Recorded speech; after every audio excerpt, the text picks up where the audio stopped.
Hi, welcome back to FAQs with the Chief Life. I'm Stacey. And I'm Maddie, and this week we cover up on a few different topics. The first one being stevia. And then we dive into eliminating or decreasing caffeine. Next, we'll look at apple cider vinegar, the benefits and how much we should be having. And lastly, we're going to wrap on saving money on your food bill.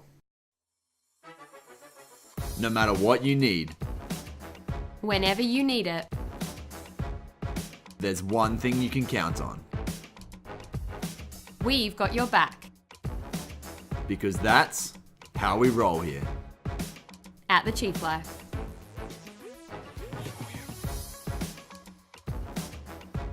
So the first question's from Carly, and it's based around stevia, asking if it's a good supplement to be using. So this is a challenging question to answer because there are over 200 species of stevia in South America. Now, depending on where you get it from, or whether it's processed or unprocessed, will determine how good it is for you. As with most of the things that we recommend in our nutrition plans, the less processed a food is, the better it is going to be for you. So there are a few different versions that are commonly found in our foods and in our sweeteners. Stevia is 200 times sweeter than actual sugar, so you don't need that much of it. So that being said, if you're having it in moderation, there probably aren't going to be too many issues or any side effects from that. But you've got the two different main structures of it, and one of them is found in a lot of the very processed things that you find in the main supermarkets.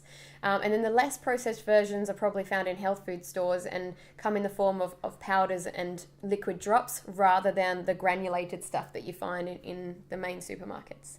So hopefully that helps to answer your question, Carly. We recommend the liquid drops and just in moderation to sweeten the food as you need. The next question comes from Salman, and he wants to decrease or detox from caffeine. So he's asking, what's the best way to do that? Because he doesn't want to just go cold turkey. And so I guess our approach, there's a few different ways. The first method is firstly reducing how much coffee or caffeine you're having in general. So taking it back to 1 cup a day is the first step. From there is a bit of a structure for maybe a 4-week detox, or steps to taking a detox, would be swapping your coffee or caffeine drink out for a decaffeinated version. So for instance, decaf tea, we'd really recommend the Swiss water decaf, as it's a safer process. It's not chemically based. Yeah, when you're having your coffee. Yep, or to take it to a herbal tea instead, and potentially just swapping it for a few days a week. So maybe three days in that week, let's say day 1, day 3, day 7, let's swap those drinks out for a decaffeinated decaffeinated tea drink. Yeah. Caffeine-free drink. Exactly. And then from there, week 2, we'd go through and we'd want to swap out more frequently. So let's go for 4 days. 4 days, 1, 3, 5, and 7 would be the days that you have your decaf teas, which means the other days are the ones you're having your caffeinated. Week 3, we're going to pick one only. So 1 day only that you can have a caffeinated treat drink. Day. It's a treat day, okay? Week 4. And we're talking black caffeinated drinks here. Exactly. Yeah, none of the milky added stuff. Week 4, we want to aim for caffeine-free week. And then from there, ideally, you'd be detoxing for another 3 weeks after that. So 4 weeks in total, caffeine-free would be ideal. The first week's going to be a challenge, but hang in there. You'll feel amazing. Totally worth it.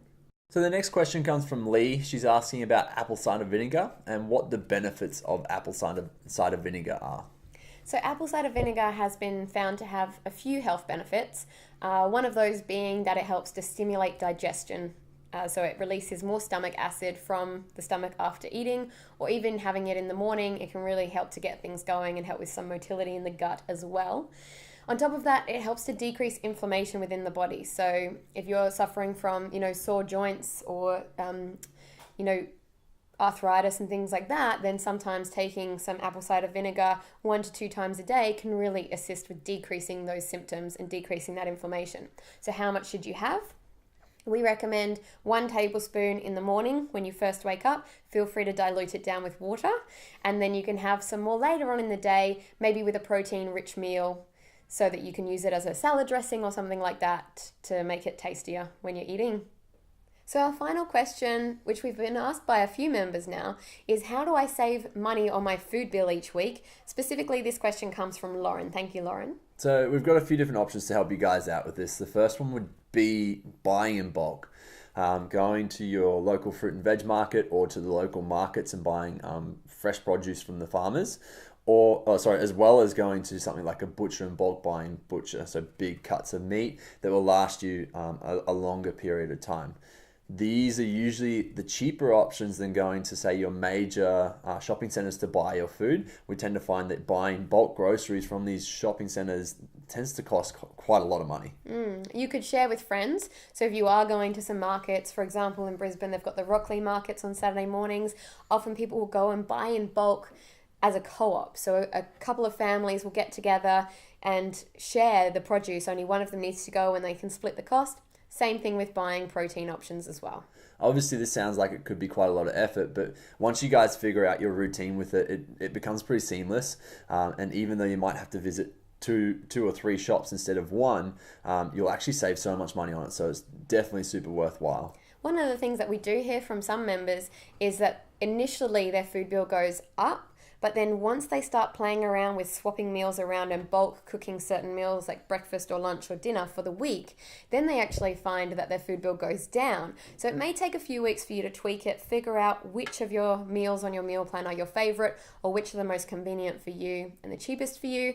And then once you figure that out, after a few weeks, you'll see that food bill go down. But definitely if you're in the membership group, ask us because there are things that we can help you with. For example, instead of buying fresh organic berries, maybe buy frozen. They'll last you twice as long and they'll be a lot cheaper as well. We've had a heap of people actually report like savings of $150 upwards on their grocery bill. So it's definitely per week, which is massive. The other side of it, guys, is actually bulk prepping. So having the same meal every day for a week, if that's something that you would like to do, you could have the same breakfast every single day. So you choose whether you have a smoothie or whether you have the frittata. If you, for instance, want the smoothie, you buy the ingredients for the smoothie for that whole week. You have it set out, ready to roll, and it's usually a lot cheaper to buy just the one set of ingredients rather than a variation of ingredients. You could do the same for lunches if you're going to do a big batch of veggies in the oven and whatever you've chosen in the slow cooker and have that for the week for lunches. So there's many different ways that you can do it, but they're just a few ways that might help you out. So that brings us to the end of this Frequently Asked Questions with the Chief Life. Thank you for those of you that sent questions through. We really appreciate it and love answering your questions. If you did get something out of this, then please hit the like button, maybe even share it on your page, and even tag a friend that might get something out of it as well. Likewise, guys, if you have any questions that you want answered on the next episode, then please comment below. That gives us a good chance to get prepared for your questions, whatever they might be: health, nutrition, fitness, whatever you've got for us, throw them at us as we're super pumped to answer you guys. Thank you so much for joining us this week, and we look forward to next week's episode. See ya.